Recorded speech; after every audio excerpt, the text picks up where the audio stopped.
Você sabia que 320 mil pessoas são vítimas de mortes súbitas causada por arritmias cardíacas? E para conscientizar essa população, que é muita gente, quando a gente faz essa conta, a gente fica realmente assustado. A Sociedade Brasileira de Cardiologia está fazendo uma campanha que é muito forte nesse final de ano e que a gente não presta muita atenção.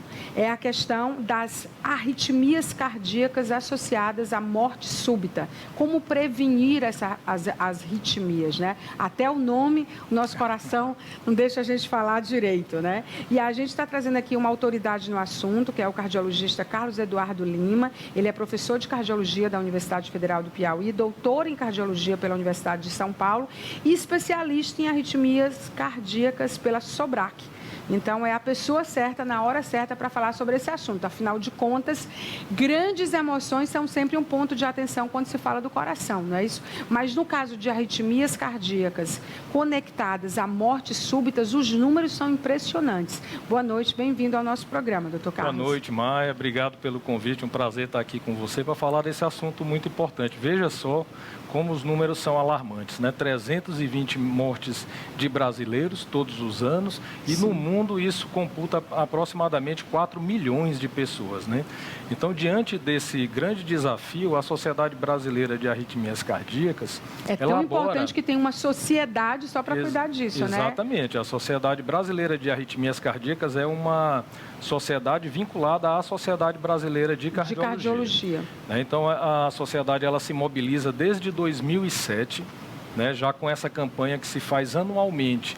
E nesse mês de novembro, em todo o território nacional, todos os membros da Sociedade Brasileira de Arritmias Cardíacas se mobilizam, fazendo ações educativas para ensinar a população como reconhecer os sinais e sintomas de arritmias, como fazer um primeiro atendimento diante de uma pessoa que sofre uma parada cardíaca e como, assim, entender que uma pessoa da população geral, mesmo não sendo um profissional de saúde, ele mesmo pode fazer aquele primeiro atendimento para que ele possa salvar a vida, porque quanto mais rápido a pessoa for atendida, mais chance ela tem de sobreviver. E tudo isso que você falou aí agora, eu quero que você ensine para a gente aqui, como identificar, como prevenir e como principalmente prestar os primeiros socorros nos primeiros minutos ali.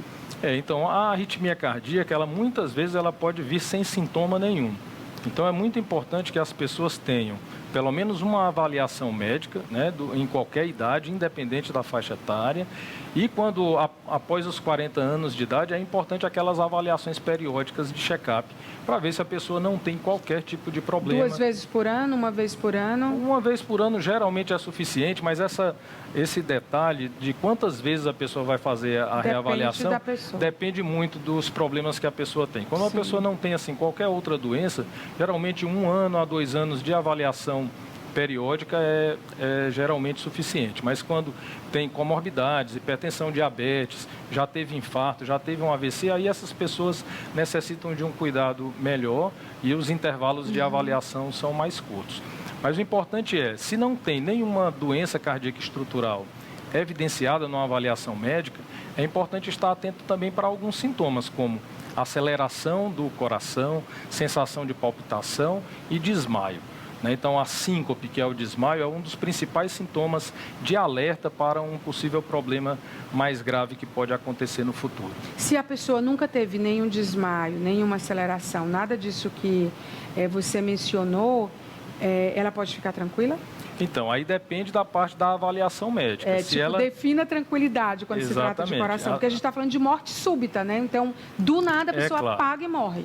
A tranquilidade, ela vai vir nessas avaliações periódicas com o cardiologista ou especialista em arritmia cardíaca. Porque o profissional médico, ele vai fazer exames especializados, como ecocardiograma, eletrocardiograma, teste ergométrico, que são exames que fazem parte da rotina da avaliação cardiológica, que conseguem, sim, avaliar o risco. Esses exames, quando eles são bem feitos e eles são normais, o risco da pessoa ter um evento em 1 ano a 2 anos é muito pequeno, é um risco menor de 2%. Tem um perfil exatamente de pessoas que podem ter problema de arritmia? tem uma idade que é mais propensa ou não tem? Gênero, por exemplo, mais em mulheres ou mais em homens? Quem está tendo esse tipo de problema hoje? Né? Terceira década do século XXI, a gente indo para metade já, né? Tem problema? Olha, a arritmia, ela é multifatorial, então tem diversas causas, diversos tipos de arritmia e muitas arritmias que têm gravidade e outras que não têm gravidade. Então, esse aspecto epidemiológico, ele sempre é muito importante para as arritmias cardíacas. Tem arritmias cardíacas que já acometem o indivíduo desde o nascimento, cardiopatias genéticas, que mesmo sendo jovem ou sendo criança, tem um alto risco de morte por arritmia. E outras arritmias que vão aparecer de acordo com as doenças que vão, com a avançada da idade, porque as doenças que vão aparecendo ao longo da vida, por exemplo, doença de Chagas, que é uma doença infecciosa, pode causar uma cardiopatia que tem potencial de arritmia cardíaca grave. O infarto do miocárdio pode deixar uma sequela no coração com risco de arritmia grave. Miocardites, muito se falou, por exemplo, na Covid-19. Eu ia perguntar sobre isso. A Covid-19 é um vírus que causa uma inflamação do músculo e aquela inflamação pode dar uma alteração aguda naquele momento da doença, mas também pode deixar uma sequela, que seria uma cicatriz para causar uma arritmia cardíaca no futuro. Por isso que a avaliação médica detalhada ela é muito importante para a gente definir o risco da pessoa. Você está diante de um caso que alguém que você acha que desmaiou, mas na verdade é rápido do desmaio até a morte. Como identificar se alguém, por exemplo, há casos de pessoa que está correndo e simplesmente teve uma morte súbita, né? Verdade. O coração parou, aconteceu alguma coisa. Como que a pessoa vai identificar que aquilo ali trata-se de uma morte súbita? Ou então, o que ela deve fazer, se você não for um profissional? É claro. Então, é muito importante a gente entender que em torno de 80% das paradas cardíacas elas vão acontecer fora do ambiente hospitalar. Então, muitas vezes, quem vai presenciar um episódio de parada cardíaca vai ser um leigo, vai ser uma pessoa que não tem formação médica ou nenhuma formação da área de saúde. Então, por isso que é muito importante que as pessoas, na população geral, tenham conhecimentos para reconhecer a parada cardíaca. Por exemplo, como vai identificar? Primeiro, a pessoa que vai ter uma parada cardíaca, ela fica completamente sem resposta. Você vai tentar chamar a pessoa e ele não vai responder. O outro item que tem que ser avaliado é a parte do movimento da respiração. A pessoa que está em parada cardíaca, ela não vai ter o movimento do tórax de respiração. Então, é uma forma da pessoa observar que pode estar havendo ali uma parada cardíaca. Então, naquele momento, ela tem que observar, primeiro, a segurança do local, porque às vezes a pessoa pode cair numa rua, numa via pública, e a pessoa tem que se preocupar com a sua segurança pessoal no momento inicial. Sim. Depois que ela se certificou de que está seguro, faz todo esse reconhecimento da parada cardíaca e tem que procurar ajuda. E tudo isso muito rápido. Tudo isso muito rápido. Porque é uma questão, o tempo aí pode salvar uma vida? É claro, com certeza. Essa rapidez ela é tão importante, por exemplo, a cada minuto que se passa, a pessoa perde 10% de chance de sobrevida. Uau, então, se não houver qualquer medida feita nos primeiros 10 minutos, é 100% de óbito. Então, por isso que é muito importante essa parte educacional de toda a população. Tem que ser ensinado em universidade, tem que em ser escola, ensinado em tudo. Em todo lugar, empresas. Olha só que coisa interessante, essa parte da escola, existe um número estatístico em que 50% dos episódios de parada cardíaca são presenciados por adolescentes ou crianças. Então, às vezes, se menospreza muito ensinar as crianças... A criança está em casa sozinha, com o avô, com o pai, com qualquer pessoa, de qualquer idade. Porque qualquer pessoa, como você mencionou, pode ter uma morte súbita. Exatamente. Depende de tudo que você considerou. Ninguém vai saber exatamente o momento que esse episódio vai acontecer. Então, a própria Sociedade Brasileira de Arritmias Cardíacas, ela elabora uma estratégia também de fazer ensino nas escolas. Então, nós estamos desenvolvendo ensinos aos escolares. Aqui em Teresina, já há 2 anos eu faço essa atividade educacional no Colégio das Irmãs. Né? Então, é uma atividade espontânea, por convite da escola, então a gente está à disposição para qualquer escola você vai ser convidado por que queira utilizar as nossas informações. A Sociedade Brasileira de Cardiologia, a secção aqui do Piauí, está disponível para essas orientações e nós somos mensageiros aqui da Sociedade Brasileira de Arritmias Cardíacas. Então, a pessoa teve um desmaio, você observa se ela está respirando, se tem aquele... Exato. Né? Vê se a área é segura para você prestar o primeiro atendimento. Claro. Seria qual? Então, o primeiro atendimento é fazer a compressão do tórax, porque muitas vezes, como a gente fala habitualmente de massagem cardíaca, as pessoas confundem muito em fazer um movimento de massagem. Não é isso. São as duas mãos, né? É uma compressão com as duas mãos firmes, com o braço retificado, em que o tórax tem que descer aproximadamente 5 a 6 centímetros. Essa parte da descida do tórax, ela vai fazer o próprio batimento do coração. Então, quando você comprime o tórax e ele desce 5 a 6 centímetros, você está fazendo o batimento do coração para que você preserve os órgãos vitais, principalmente a parte cerebral. Porque é muito importante você ressuscitar a pessoa que teve uma parada cardíaca, mas é importante que ela tenha a parte cerebral preservada. Você tem que devolver a mesma qualidade de vida que a pessoa tinha antes. Então, não é esmurrar, não é bater, são as duas mãos firmes e você fazer isso. Isso, de maneira rítmica, em torno de 100 a 120 batimentos por minuto.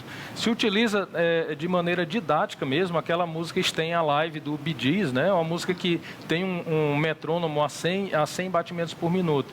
Então, aquela música ela é muito emblemática para você colocar na memória e, no momento de uma parada cardíaca, você pode utilizar essa música para fazer as compressões na velocidade correta. Vou pedir para a produção, no restante da entrevista, botar um trechinho dessa música aí, tá?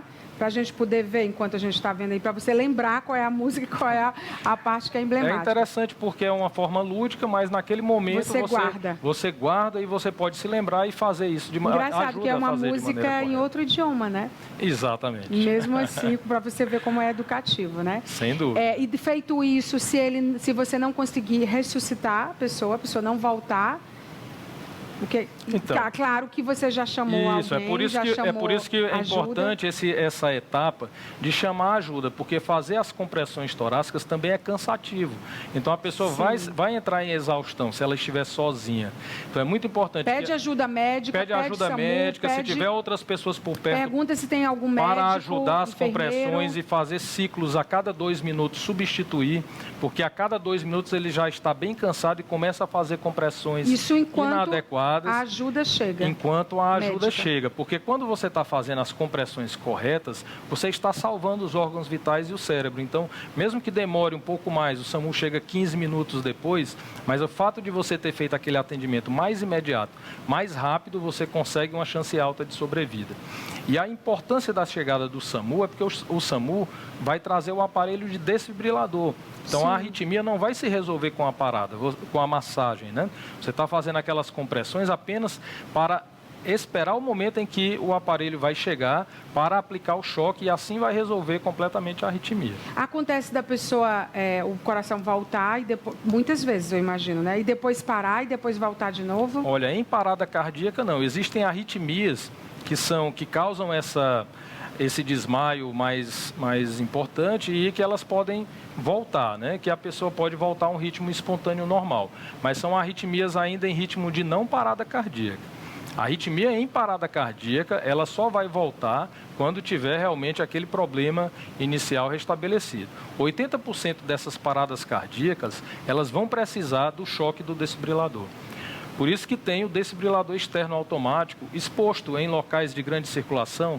Eu acredito que a maioria das pessoas já devem ter visto. Eu nunca vi. Em aeroportos. Em aeroportos, sim. Aqui em Teresina, a gente precisa tentar divulgar um pouco mais para que se faça cumprir. No aeroporto de Teresina tem? Não tem no aeroporto de Teresina, pelo menos assim, não tem exposto. Pode até ser que alguma parte da organização tenha um desfibrilador guardado, mas o correto é ele ser visível, exposto. Está sinalizado. E está sinalizado de que tem um desfibrilador externo automático ali. Isso é muito importante. A maioria das pessoas com esses primeiros socorros, mesmo sendo amador, mais intenso, da forma como você orientou, elas escapam? escapam. É impressionante, por exemplo... Elas sobrevivem? Até crianças, né?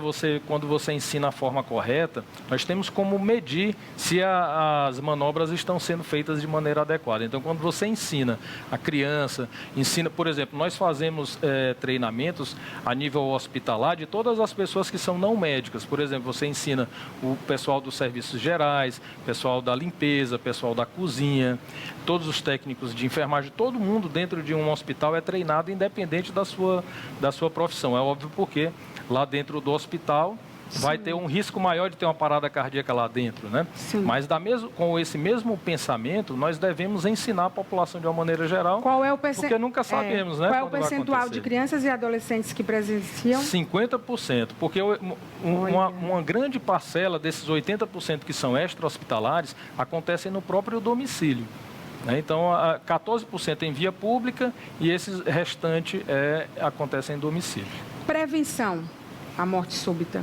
Então, a prevenção da morte súbita é, primeiro, constatar que realmente não tem nenhum problema congênito, nenhum problema hereditário, genético, de risco de arritmia. Porque, por exemplo, se tiver um problema genético com um alto risco de arritmia, o médico pode, mesmo na idade da infância ou da adolescência, fazer algumas medidas, como tratamentos antiarrítmicos, fazer implante do cardiodesfibrilador implantável. Até em crianças também a gente precisa em alguns casos. Uma das doenças que mais comumente acomete esse perfil etário seria a cardiopatia hipertrófica e cardiopatia arritmogênica de ventrículo direito. São termos técnicos, mas aquela pessoa que tem o problema certamente vai conseguir se identificar.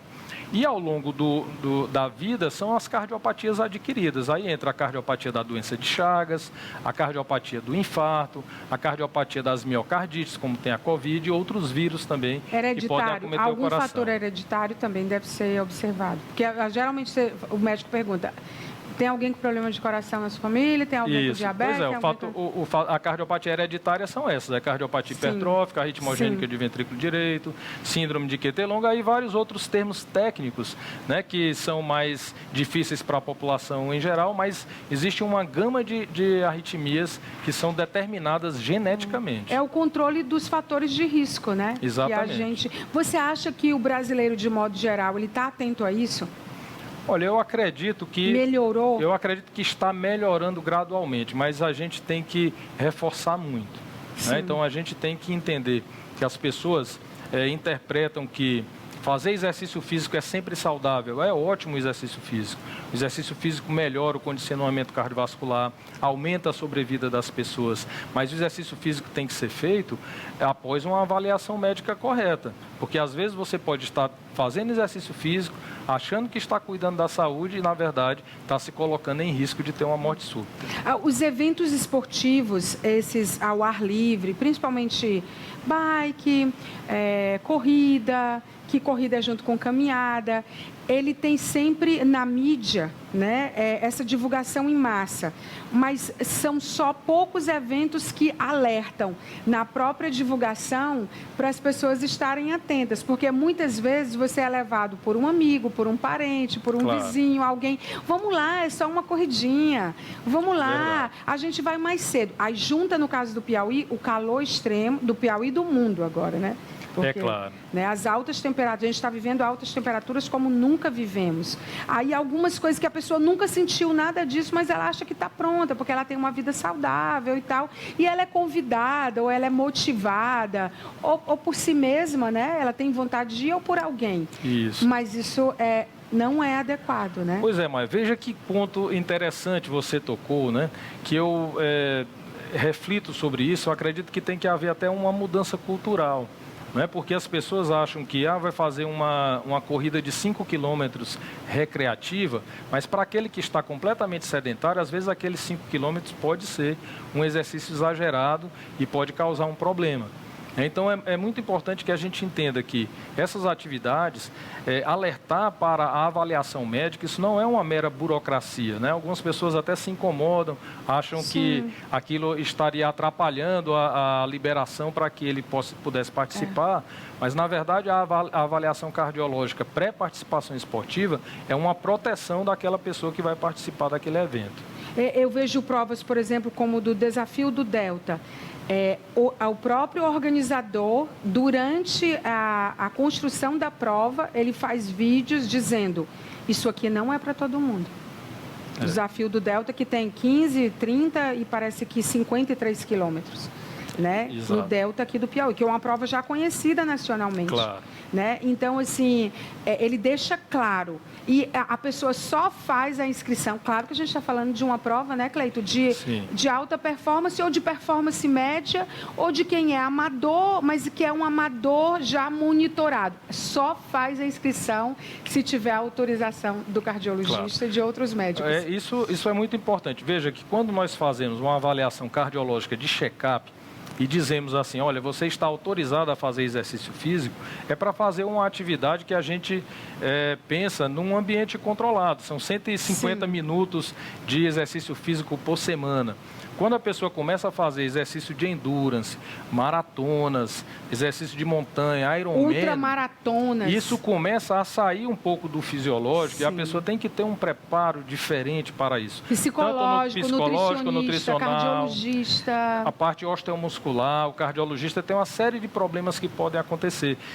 Eu tive já exemplo de paciente que corria maratona regularmente e foi fazer uma maratona em Boston com um clima muito frio, estava em torno de 1 a 2 graus, teve um mal-estar tremendo, uma crise asmática bem grave, quase foi a óbito por conta desse problema, foi muito grave, mas felizmente ele conseguiu ser bem tratado no momento adequado e sobreviveu. Mas veja que risco, não era só a parte do coração, era uma parte pulmonar e ela poderia ter tido um problema mais sério ali só por não ter se preparado naquele ambiente. Ela se preparou num ambiente quente, foi lá na hora da corrida num ambiente, numa temperatura, numa condição completamente diferente do que ela estava habituada a fazer o seu treinamento. Eu acho que o que você nos diz, doutor, deixa claro que é preciso ter um checklist, né? A gente sabe que o Brasil está obeso. A gente sabe que o esporte, graças a Deus, assim, o esporte virou hoje uma realidade no Brasil que ele ficou mais democrático, ficou mais organizado, tem muitos eventos de esporte, mas eu acho que a gente precisa dar um outro passo importante, que é trabalhar com informação. E o fato de você dizer assim, olha, vá, mas antes de ir, vá no seu cardiologista, ou então faz um checklistzinho com alguém, que eu tenho certeza que você precisa, para fazer um evento desse, ter uma assessoria, uma consultoria médica, psicológica, não só de quanto tempo vai ser a prova, não só de socorristas, você tem que ter uma estrutura. E aquela estrutura, ela precisa atuar também na área de prevenção, não é, doutor Carlos? Sim, sem dúvida. Eu imagino que sim, e isso é bom para a prova. Né? Isso é bom para o evento. É uma proteção porque aquele empresário que está promovendo o evento, ele tem uma responsabilidade, né? Tem uma responsabilidade civil com aquele evento que ele está realizando, civil e talvez penal, dependendo de como a coisa aconteça, né? Então é uma proteção para o evento, acredito, eu recomendo isso a todos os empresários que façam esse tipo os organizadores, os promotores, e olha, parabéns pela quantidade de eventos que a gente tem, né? No Piauí, no Brasil, no mundo. Quantas pessoas começaram a partir daí?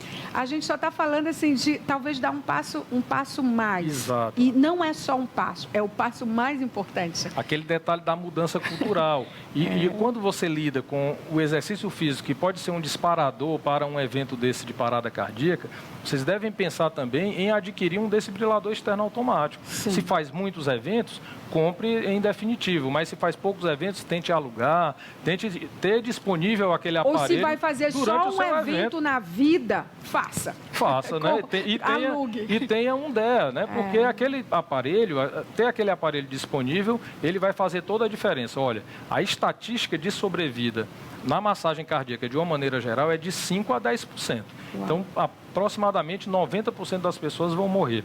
Com o DEA, se o DEA chega em torno de 1 a 2 minutos, é o desfibrilador externo automático. Se esse aparelho chega para aplicar o choque no primeiro minuto ou até o segundo minuto, a chance de sobrevida vai de 80% a 90%. É muito grande.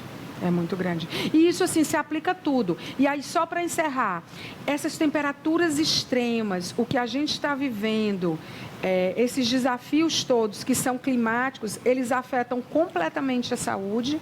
Está comprovado cientificamente que essa crise climática e ambiental que nós vivemos no mundo afeta a nossa saúde sobremaneira. Claro. E que eu acho que no caso do Piauí, talvez a gente fique numa zona de conforto que ela é um perigo, porque a gente está acostumado a ter um sol para cada um de nós. Você tem o seu sol, eu tenho o meu sol, o Cleiton tem o sol dele, você, internauta, telespectador, tem o seu sol.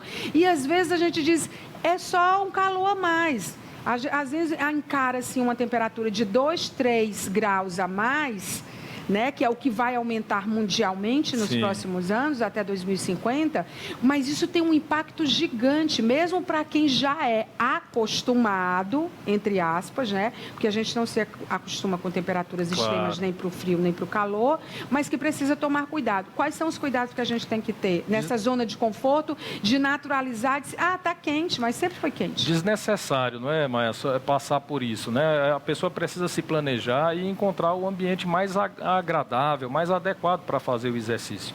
O clima mais quente, ele faz com que as nossas artérias fiquem um pouquinho mais dilatadas e isso pode predispor a desidratação, né? Então, isso pode fazer com que o coração acelere mais e aquela pessoa que tem uma obstrução silenciosa na artéria do coração, nesse momento pode ter um evento de infarto e ter uma parada cardíaca. Então, o melhor é que a pessoa faça suas avaliações regulares, se for fazer um treinamento mais intenso, que faça um preparo gradual, né? E faça suas avaliações médicas corriqueiras. Se já tem doença, hipertensão, se tem diabetes, se tem problema de colesterol, essas doenças têm que estar bem tratadas nas faixas de alvo. E não deixe de fazer atividade física por conta disso. Você tem que fazer primeiro as primeiras coisas, né? Fazendo a avaliação médica, a atividade física é segura. Doutor Carlos, para encerrar, você acredita, você que é um médico renomado, preparado, por que a gente tem a sensação que o nosso coração é o órgão com menos atenção e afeto da nossa parte? Por que a gente faz isso com a gente? Eu acho que é o silêncio, né? O coração, você não percebe o coração, né? O coração é silencioso. Mas o coração, ele é poesia, ele é música, ele é emoji, ele é figurinha, a gente sente ele bater, a gente sente quando ele acelera. Exatamente. Né? E mesmo assim, a gente não entende, a gente acha que é o cérebro, acho que o cérebro, mas assim, o cérebro é o cérebro, mas o cérebro só é o cérebro porque tem... Exato, as pessoas têm que entender... A gente é uma máquina, mas a gente não se deu conta de como que essa máquina funciona. As pessoas têm que entender que a pessoa tem que viver uma vida feliz, a pessoa tem que combater o estresse, tem que fazer o que gosta, tem que ter um ambiente agradável no ambiente de trabalho, um ambiente agradável no ambiente domiciliar, e assim, certamente, ela já acabou aí com metade dos problemas, certamente, cuidando bem do coração. Quanto tempo de cardiologia você tem? Olha, eu já tenho 25 anos de formado, hoje 20 anos de cardiologista. De cardiologia. 20 anos de cardiologia. Já viu muita coisa. Tem um caso emblemático, assim, que você nunca esqueceu? Olha, assim, tem um caso, casos que são bons e casos ruins. Caso ruim, pessoas que a gente às vezes não consegue resolver o problema de imediato. Uma pessoa que teve uma ruptura da aorta, que é essa principal artéria, num atendimento que eu fiz de pronto-socorro, onde a pessoa tem uma morte instantânea e a gente fica completamente assim, sem... isso é comum, né? E que chega um problema num momento que não dava mais para agir, né? E a gente fica ali sem ação, inerte, como se sentindo impotente. Né? Mas, por outro lado, a gente vê outras pessoas onde a gente identifica o risco de morte, implanta um desfibrilador, por exemplo, e aí o paciente diz, olha, eu tive um choque do aparelho. Pois venha para cá, vamos ver. Teve um choque, teve um desmaio, né? Aí ele volta para o nosso consultório e aí quando eu vejo ele teve um ritmo de parada cardíaca e o aparelho reconheceu automaticamente e tratou automaticamente. E aquele paciente volta no meu consultório.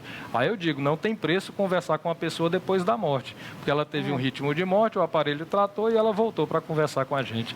Voltou ao seu lar, né? Voltou ao lar da família, né? Você já deve ter ressuscitado muita gente, né? Já ressuscitei muitas pessoas e isso é o que nos dá mais orgulho, assim, com a nossa profissão. A profissão médica, ela tem uma missão que é fazer o bem o máximo que a gente puder, né? Fazer o mínimo de mal possível, né? Os nossos tratamentos têm efeitos colaterais, mas a gente tem que procurar errar o mínimo possível, acertar mais e sempre fazer, ou pelo menos quando a gente não consegue curar, a gente tem que procurar aliviar o sofrimento. Eu não consigo encerrar a entrevista com ele, Cleiton, porque é muito bom falar sobre isso, ainda mais com uma pessoa tão dedicada, né? E tão competente e atuante. Obrigado. Como o Dr. Carlos. A tecnologia, ela tem sido uma aliada importante da cardiologia, e queria que você falasse também sobre as doações, as doações, né, de coração. Ah, sim. Olha, a tecnologia é fantástica, né? Eu acredito que, por exemplo, hoje um aparelho como esse consegue medir pressão arterial e fazer eletrocardiograma. Os wearables. Um relógio inteligente, né? Então, e automaticamente ele detecta também arritmias e consegue fazer uma transmissão remota para um aparelho de smartphone. Confiável. Ou então isso com um sinal de alerta. Confiável. Alguns aparelhos, inclusive, têm liberação de FDA, de Anvisa. O seu coração diz tudo sobre você? Ele diz muita coisa. Ele diz seu batimento cardíaco? Diz o batimento cardíaco. Deixa eu ver qual é o seu batimento cardíaco agora. Deixa eu ver se o seu coração acelerou ou não com a nossa entrevista, Cleiton. Vamos lá. Pressão de 12/8. Frequência cardíaca, 84, você viu ali, né? Eita, como eu volto aqui. Você consulta como 85, cardiologista ele quantas vezes por dia? Então, eu como cardiologista, eu utilizo Você está bem, né? Graças a Deus, pressão de criança. Né? Atualmente, eu não recomendo comprar relógio para a população geral. Né? Até porque eles são caros. Porque eles são caros e eles entram mais em um item supérfluo do que benéfico do ponto de vista de saúde, se a gente for botar para a população geral.